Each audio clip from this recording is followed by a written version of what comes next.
In 1861, the American Civil War began. 13 southern states separated themselves from the Union and formed a new country called the Confederate States of America.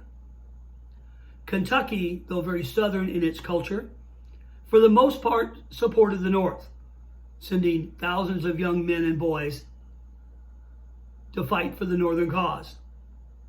There were enough Southern sympathizers, however, to form something called the Orphan Brigade for the Confederacy, so called because the state did not support them like other units were supported by their home states, so they were without a parent. They were orphans. But for one family in Lexington, Kentucky, there was no division. The boys, the sons, 5 of them, of Robert Smith Todd, all joined the Confederate cause. They were in every major battle of that war, some of them at more than one. David Todd had left home when he was only 14 years old, lied about his age, and joined the American Army and fought in the Mexican-American War. So by the time the Civil War came along, he was a veteran and older, and he became an officer in the Confederate Army, briefly the commandant of the Libby prison, known for its brutality toward Union prisoners. George was a surgeon, a skilled surgeon, it is said, and he served with Robert E. Lee and was present at the Battle of Gettysburg. The Northern papers reported that he had looted civilian homes and mistreated prisoners in his care. Samuel Todd was the first of the Todd brothers to die in the Civil War, killed on April 26th at the Battle of Shiloh. Alexander Todd, a family favorite and the youngest, joined the Orphans Brigade and was killed near Baton Rouge, Louisiana, August 1862. History has largely forgotten the Todd brothers, but not everyone has.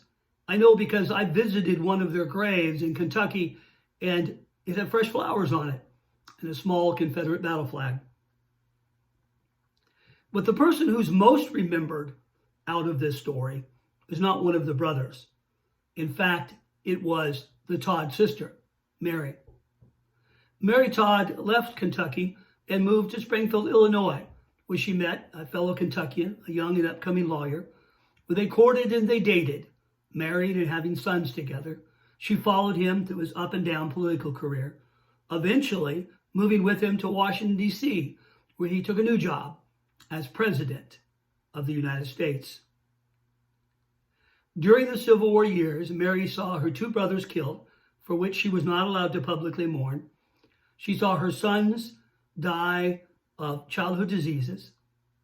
She sat next to her husband when he was assassinated, and she was not allowed to be with him on his deathbed because this was no place for a woman.